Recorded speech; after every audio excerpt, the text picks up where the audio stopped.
अस्सलाम वालेकुम नाज़रीन, राज़ इत्मीनान चैनल में खुश आमदीद। ज़िंदगी की भाग दौड़ में हम अक्सर वो हकीकतें भूल जाते हैं जो दिल को सुकून और रूह को इत्मीनान देती हैं, पर हम आपके दिल को छूने वाली कहानियाँ सुनाते हैं। कहानियाँ कुर्बानी की, सब्र की, हिम्मत की, यहाँ तक कि ईमान की, क्योंकि कभी एक लम्हा, एक सोच, एक कहानी पूरी ज़िंदगी बदल देती है। आइए मेरे साथ जुड़े और दरियाफ्त करें वो राज जो दिल को इत्मीनान बख्शते हैं। रफ़ीक नामी एक लड़का गरीब ख़ानदान में पैदा हुआ।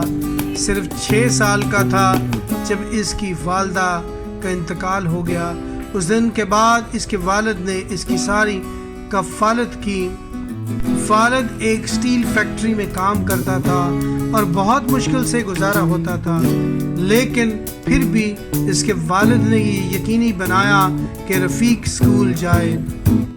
रफ़ीक का वालिद अपना पेट काट कर पैसे बचाता और इसकी फ़ीस अदा करता। गुर्बत के बावजूद कभी उसने शिकायत न की। रफ़ीक 13 साल का था, लेकिन वो घर का सारा काम खुद करता। सुबह 4 बजे उठता, खाना पकाता और स्कूल जाता। एक दिन जब रफ़ीक के वालिद घर में देर से पहुंचे तो झोंपड़ी में धुआं भरा हुआ था। रफ़ीक खांसते हुए खाना पका रहा था। अचानक जब वालिद ऊपर आ गए तो कहा, बेटे तुम्हें ज़रूरत नहीं थी कि तुम खाना पकाते इस तरह।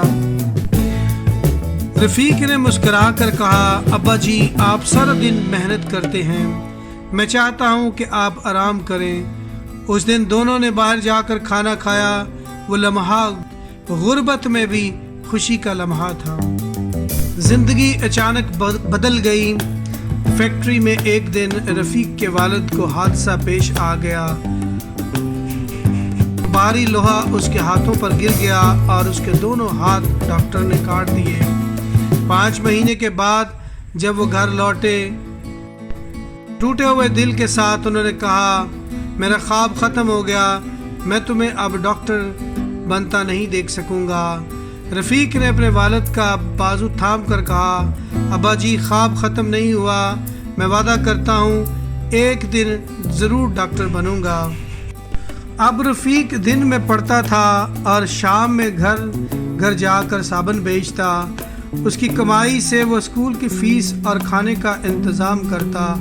हफ्ता और इतवार को पूरा दिन मेहनत करता, लेकिन एक हफ्ते में कुछ भी ना बिका। ये उसकी ज़िंदगी का सबसे मुश्किल वक्त था। कॉलेज में दाखिले की आखिरी तारीख थी। इसके पास 500 रुपये नहीं थे। वो एक घर पहुंचा और सोचा, अगर साबुन ना भी बिका तो खाना मांग लूँगा। दरवाज़ा एक नेक औरत ने खोला। इसने इससे पहले खाना दिया, फिर पूछा, आपको कितने पैसे चाहिए? रफ़ीक ने आहिस्ता से कहा, 500 रुपया।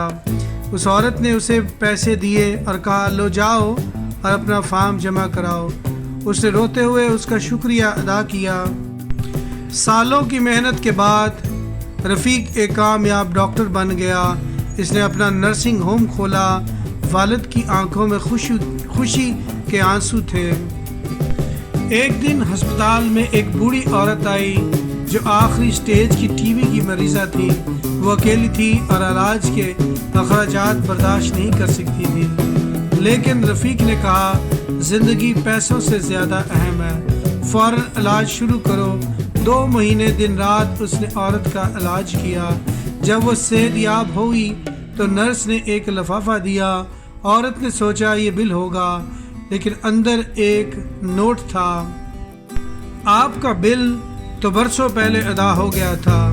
वही 500 रुपये जो आपने एक लड़के को दिए थे, आज वही लड़का डॉक्टर है, उसने आपकी जान बचाई है। बूढ़ी औरत की आंखों में आंसू थे। रफ़ीक कमरे में आया और मुस्कुरा कर बोला, जी अम्मा जी, वो लड़का मैं ही था।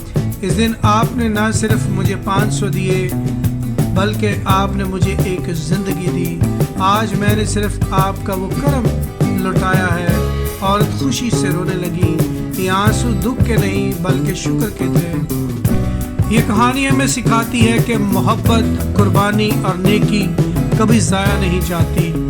ایک باپ کی قربانی، ایک بیٹے کی محنت اور ایک اجنبی عورت کی نیکی نے زندگی بدل دی۔ یاد رکھیں، چھوٹے چھوٹے اعمال بڑے بڑے معجزے کر سکتے ہیں۔ دوستو، اس ویڈیو کو لائک کریں، شیئر کریں اور سبسکرائب کریں۔ شکریہ۔